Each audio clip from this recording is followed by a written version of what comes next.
लद्दाख का नुब्रा क्षेत्र। आप सोचिए 11 साल की यांगडॉल और उसका जुड़वां भाई दोरजे उन आसमान से बातें करते पहाड़ों और ग्लेशियरों के बीच रहते हैं। वहां जब रात होती है तो आसमान किसी काले मखमल पर जैसे किसी ने हीरे बिखेर दियों वैसा लगता है। नुब्रा की हवा में एक जादू है। वहां बादल तो मतलब शायद ही कभी आते हैं और पोल्यूशन का तो कोई नामो निशान नहीं। इसलिए रात का आकाश इतना साफ होता है कि वो जो हमारी आकाश गंगा है मिल्की वे, वो भी अपनी पूरी शान से दिखाई देती है। बिल्कुल, ये एक ऐसा नज़ारा है जो हम शहरों में तो कल्पना भी नहीं कर सकते। सही बात है। और यही कहानी हमें एक बहुत गहरे सवाल से जोड़ती है। जब हमारे पूर्वजों ने हजारों साल पहले इसी साफ आसमान को देखा होगा तो उन्हें क्या महसूस हुआ होगा? ये जो तारों के झुंड हैं, ये पैटर्न्स, ये उनके लिए सिर्फ रोशनी के बिंदु थे या कुछ और? आज हमारी चर्चा का मकसद यही है। हम तारामंडलों के पीछे छिपी कहानियों, उनके विज्ञान और हमारी जिंदगी में उनकी जगह को समझने की कोशिश करेंगे। और इस सफर में हमारा गाइड है पृथ्वी से परे नाम का दस्तावेज। तो चलिए इस ब्रह्मांडीय कैनवस के कुछ राज खोलते हैं। हम सब ने कभी ना कभी तारों को जोड़कर आकृतियां बनाने की कोशिश तो की ही है। हाँ, बचपन में तो जरूर। इसी को तारामंडल या कॉन्स्टलेशन कहते हैं। लेकिन जो बात फैसिनेट करती है वो ये नहीं कि वो क्या है, बल्कि ये है कि हजारों सालों से हमने उनमें क्या क्या देखा है। बिल्कुल सही कहा। आकाश तो वही रहा, पर हमारी कहानियां बदलती गईं। हाँ, और ये सिर्फ कहानियां नहीं थी, ये एक सर्वाइवल स्किल थी। अच्छा। हाँ, सोचिए, जब मैग्नेटिक कॉम्पस जैसी कोई चीज नहीं थी, तब नुब्रा से गुजरने वाले कारवां या समंदर में निकले नाविक वो रास्ता कैसे खोजते थे? इन्हीं तारों की मदद से। इन्हीं तारों की मदद से। ये उनका जीपीएस था। और आज भी किसी आपातकालीन स्थिति में ये ज्ञान जिंदगी बचा सकता है। और सबसे दिलचस्प बात तो ये है कि कैसे एक ही तारा समूह को अलग अलग संस्कृतियों ने अपनी जिंदगी के आईने में देखा। हाँ, जैसे मध्य भारत की जनजातियां सप्तऋषि के 7 तारों में एक कहानी देखती हैं।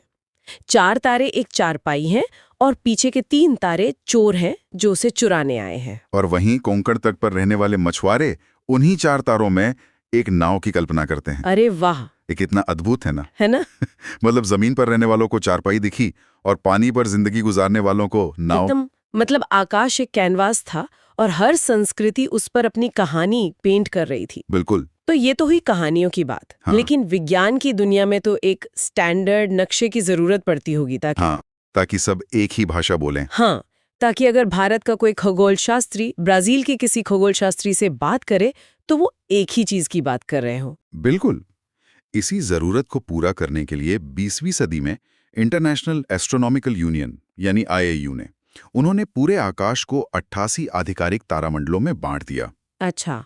ये एक तरह से यूं समझिए आकाश का राजनीतिक नक्शा बनाने जैसा था, जिसमें हर तारे को एक देश या राज्य की नागरिकता मिल गई। इससे दुनिया भर के वैज्ञानिकों के लिए आसमान का अध्ययन करना और जानकारी साझा करना बहुत आसान हो गया होगा। बहुत ज्यादा। ठीक है, तो अब हमारे पास ये 88 तारामंडलों का एक ऑफिशियल मैप है। चलिए इस मैप पर एक छोटी सी सैर करते हैं। शुरुआत शायद सबसे पहचाने जाने वाले तारामंडल से करें, ओरायन यानी शिकारी। हाँ, ओरायन को पहचानना बहुत आसान है। इसकी सबसे बड़ी निशानी है इसकी बेल्ट। वो 3 तारे? हाँ, 3 चमकीले तारे जो एक सीधी लाइन में होते हैं। ये सर्दियों के आकाश में बहुत साफ दिखाई देते हैं।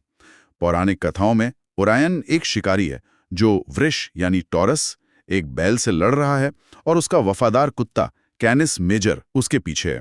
और मैंने सुना है कि इसी बेल्ट की मदद से हम आकाश के सबसे चमकीले तारे को भी ढूंढ सकते हैं। बिल्कुल, यही तो मजा है। आकाश एक पहेली की तरह है जहां हर टुकड़ा दूसरे से जुड़ा है। अगर आप ओरायन की बेल्ट की लाइन को पूरब की तरफ खींचे तो आपको एक बेहद चमकीला तारा मिलेगा। ठीक है। वो है लुब्धक यानी सिरियस, रात के आकाश का सबसे चमकीला तारा। अरे वाह! मतलब अगली बार जब मैं ओरायन की बेल्ट देखूंगी तो मैं भी उसे ढूंढ सकती हूँ। मैंने ये कभी ऐसे सोचा ही नहीं था कि एक तारामंडल दूसरे को खोजने की चाबी हो सकता है। और भारतीय खगोल शास्त्र में भी तो इनके खास नाम है ना? हाँ, बिल्कुल है। जैसे ओरायन में जो एक लाल रंग का विशाल तारा है जिसे हम बीटल जूस कहते हैं, उसे भारतीय ज्योतिष में आर्द्रा नक्षत्र कहा जाता है। आर्द्रा नक्षत्र? जी। और इसी तरह वृष राशि में एक बहुत सुंदर तारों का गुच्छा है, प्लायोइड्स, जिसे हम कृत्तिका नक्षत्र के नाम से जानते हैं। तो ये वैश्विक विज्ञान और स्थानीय परंपराओं का एक खूबसूरत संगम है। बिल्कुल। और जब स्थानीय परंपराओं की बात हो तो भारत में सप्तर्षि से ज्यादा मशहूर शायद ही कोई होगा। हाँ, सप्तर्षि को तो हम बचपन से पहचानते आए हैं। और सही भी है, क्योंकि सप्तर्षि सिर्फ एक तारामंडल नहीं बल्कि एक दिशा सूचक है। बिल्कुल। इसका सबसे बड़ा उपयोग है ध्रुव तारे यानी पोल स्टार को खोजना। वो कैसे? तरीका बहुत आसान है। सप्तर्षि के आखिरी दो तारे जो करछूल की कटोरी बनाते हैं, उन्हें जोड़ती हुई एक सीधी रेखा की कल्पना करें। ठीक है। और उसे उत्तर की ओर बढ़ा दें। उन दो तारों के बीच की दूरी का लगभग 5 गुना आगे जाने पर आपको एक अकेला सा तारा दिखेगा। वही ध्रुव तारा है। एक बात जो मुझे हमेशा हैरान करती है वो ये है कि ध्रुव तारा बहुत ज्यादा चमकीला नहीं है। नहीं, बिल्कुल नहीं। कई लोगों को लगता है कि वो आसमान का सबसे चमकीला तारा होगा, पर ऐसा है नहीं। सही कहा। उसका महत्व उसकी चमक में नहीं, उसकी स्थिरता में है। हमारी पृथ्वी अपनी धुरी पर घूमती है ना? हाँ, इसलिए हमें बाकी सारे तारे रात भर में अपनी जगह बदलते हुए दिखते हैं, लेकिन ध्रुव तारा पृथ्वी की धुरी के ठीक ऊपर है। अच्छा। इसलिए वो हमेशा एक ही जगह उत्तर दिशा में स्थिर रहता है। वो आकाश का लाइट हाउस है। वाह। सोचिए, सदियों तक यात्रियों और नाविकों के लिए ये कितना बड़ा वरदान रहा होगा। एक तारा जो कभी धोखा नहीं देता। इसने तो सभ्यताओं को बढ़ने और व्यापार को फैलने में भी मदद की होगी। यकीनन। ये सब तो दूर के तारे हैं, एक तरह से दूसरे सूरज।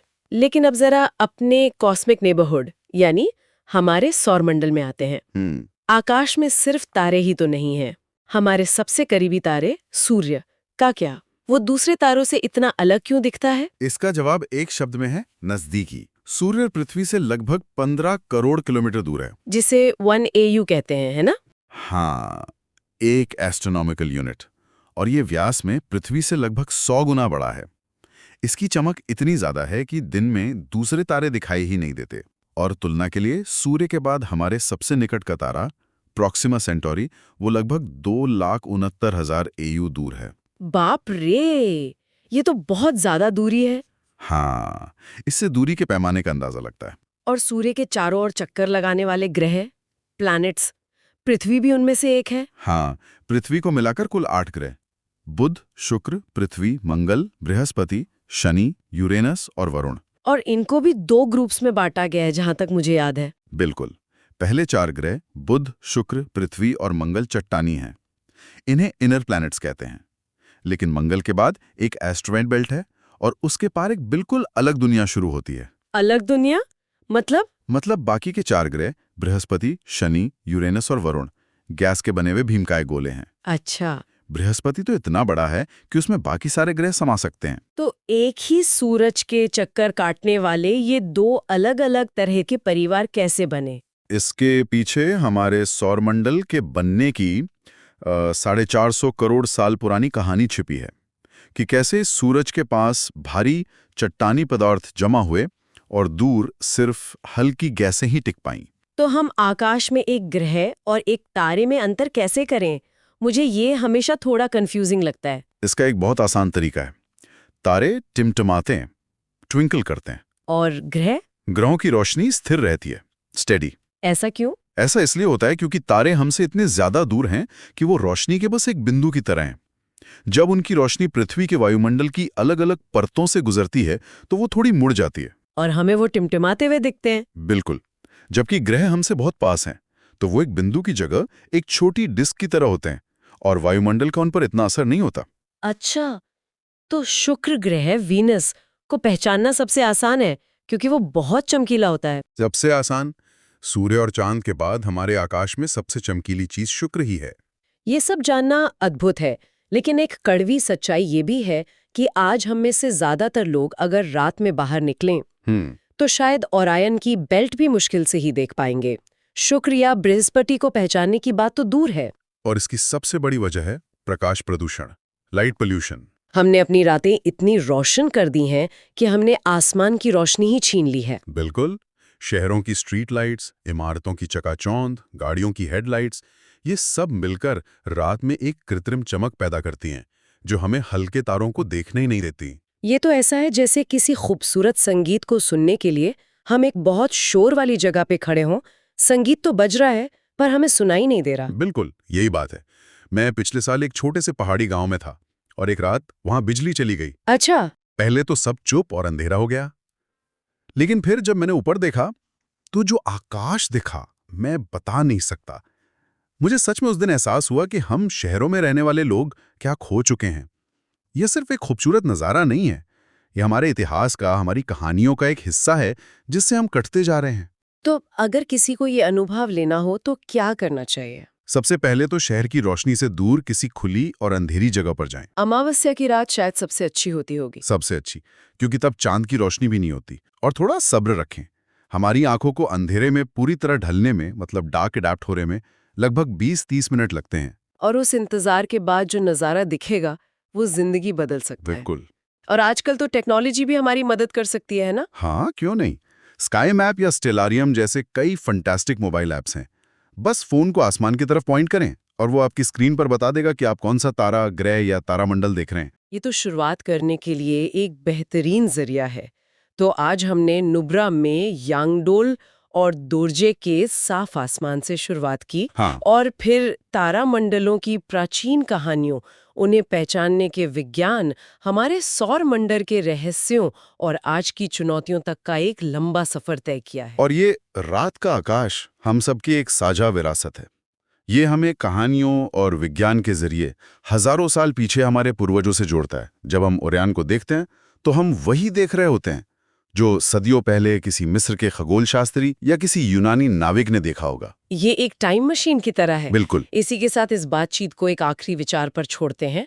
हमने जाना कि ग्रह सूरज के चारों ओर घूमते हैं, जी। लेकिन जो तारामंडल हमें आसमान में स्थिर लगते हैं एक तय पैटर्न में। सच तो यह है कि उन्हें बनाने वाले तारे भी अंतरिक्ष में अविश्वसनीय गति से यात्रा कर रहे हैं। सच में? हाँ, वो एक दूसरे से मीलों प्रति सेकंड की रफ्तार से दूर या पास जा रहे हैं। पर हमें तो वो हमेशा एक जैसे ही दिखते हैं। बस वो हमसे इतने ज्यादा दूर हैं कि हजारों सालों में भी हमें उनकी स्थिति में कोई खास बदलाव नहीं दिखता। लेकिन ये सोचने पर मजबूर करता है कि आज से 50,000 साल बाद जब ये तारे अपनी अपनी दिशा में और आगे बढ़ चुके होंगे, तब रात के आकाश का ये नक्शा कैसा दिखेगा? हाँ, क्या तब भी सप्तर्षि एक करछुल जैसा ही दिखेगा, या वो पूरी तरह से एक नई अनपहचानी आकृति बन चुका होगा?